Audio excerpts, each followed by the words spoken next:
السلام عليكم ورحمة الله وبركاته.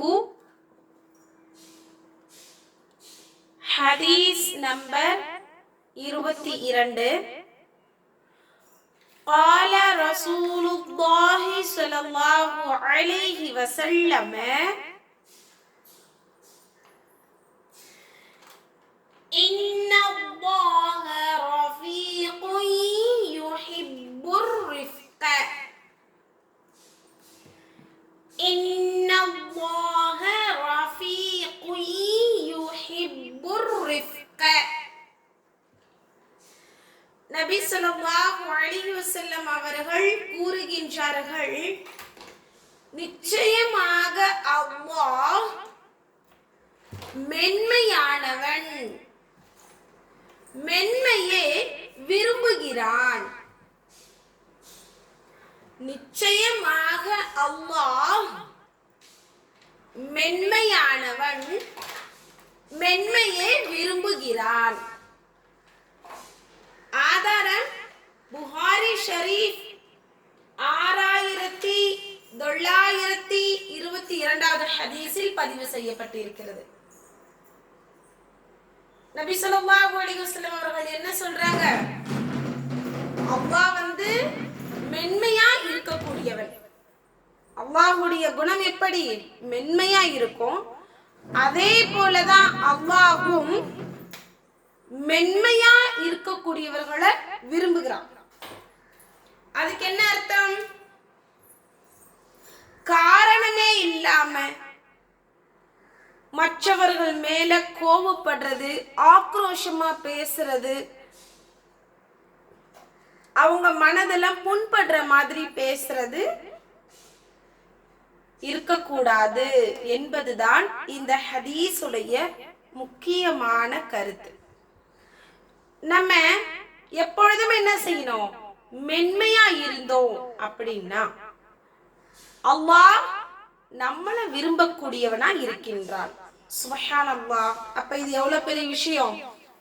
Parents கிட்ட நம்ம என்ன செய்யக்கூடாது? கோவமா திட்டுற மாதிரி எல்லாம் பேசக்கூடாது, கண்ணியமா நடந்துக்கணும், எடுத்தெறிஞ்சு பேசக்கூடாது, சாஃப்டா நடந்துக்கணும்.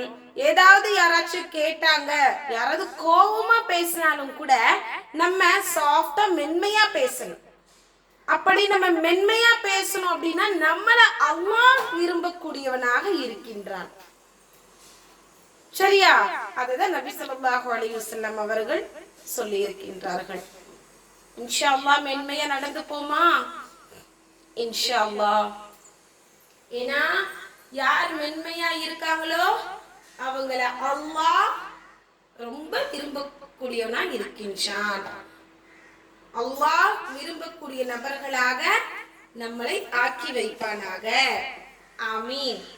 இப்போ ஹதீஸ் சொல்லித்தர ரீட் பண்ணுங்க. قال رسول الله صلى الله عليه وسلم إن الله رفيقي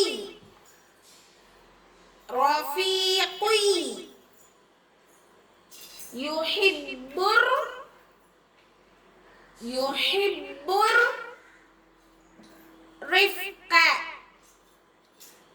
رفقا. إن الله رفيقي إن الله رفيقي يحب الرفق